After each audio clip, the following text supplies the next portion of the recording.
I'm going to show you how I take care of my plants. Right now I have 150 plants.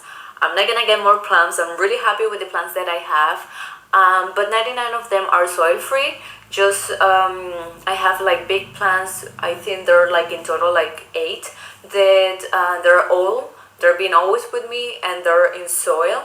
And it's quite complicated to change them in soil free because the size of the plant.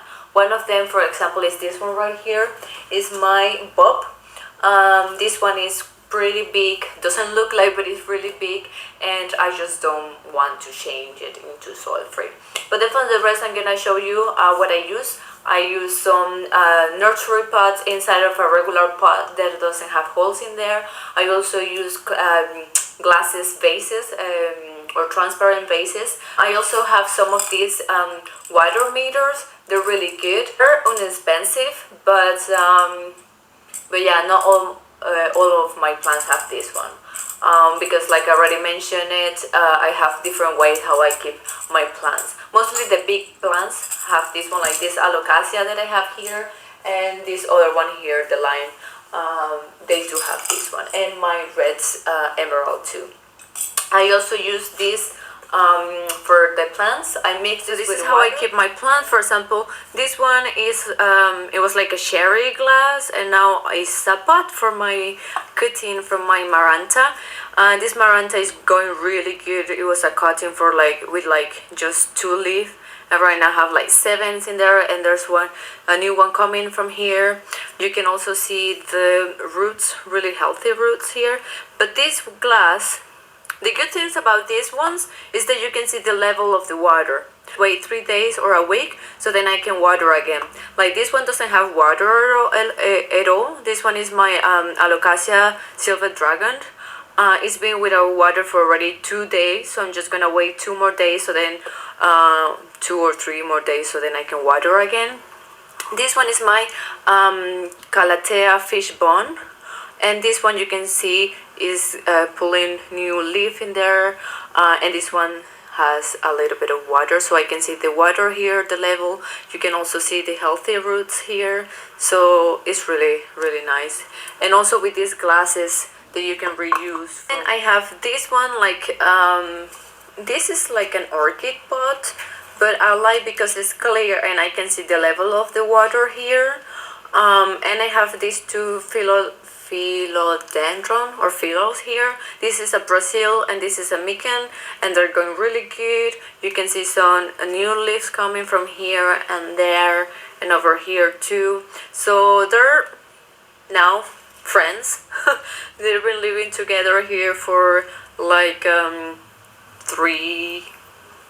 months or so. So it's really good because this is really handy for the level of water. I also have this Calathea fasciata, and also it's like in a plastic pot for an orchid, and it's really good because I can see the level of water here. And like I already say, just wait until the water is like this one, until you cannot see more water. Wait a few days, so then the roots can get some air, they can breathe, and then you can add some more water in there.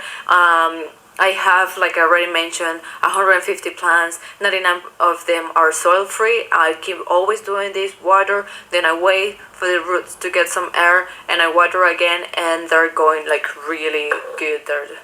They're growing super fast. So I'm going to show you this Pilea and my Alocasia Wenti. There's 2 different ways here. For example, this one is the one with the crystal that I can see the level of the water, and this one is just the nursery pot inside of a regular pot, like a pot with a hole in there. I really like to reuse the materials that I have around my house. About the plants, some people, when they're wanting to rinse their plants, they like to see the roots. But I honestly don't like to do this because I just don't want to stress my plant. This one is just a cutting for like a week. There's really nice actually roots coming from there. I don't know if you can see it, but this is just like an example, but I honestly don't do this. I would just keep it here for ever. Then the second one, I'll fix that later. Then the second one is this one right here. It's just my alocasia wenti in a regular pot. Normally I take it out. There's no water here, so I need to add some water. And because the leca is dry, I normally just open my tap, I water it, and you can see immediately that the leca is getting water in there. So I just do this for less than a minute. I wait until all the water goes out, and then I have this from my kitchen that I use. In this pot, I normally add like 200 milliliters. In this one probably will be like 10 or 15 milliliters, like the ones that I have, the pilea.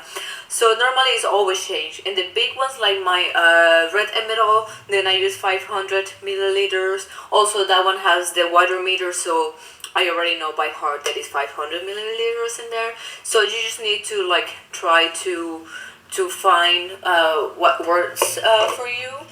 So this is how I keep my plants. I try to reuse as much material as possible. Everything that I can, I will just turn it into a pot for my plants. Also in the beginning I mentioned about my bug plant, this one that I have behind me.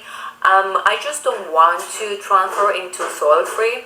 I know it's gonna be easier once it's in leca or semi-hydro, but I just honestly don't want to do it because when you change a big plant or a small plant into leca, they're gonna start losing their old roots or their soil roots, and they're gonna get new water roots, and then you need to start taking that out. That's why some people, when they rinse their plants, they're always shaking the roots so then they can also take the old ones.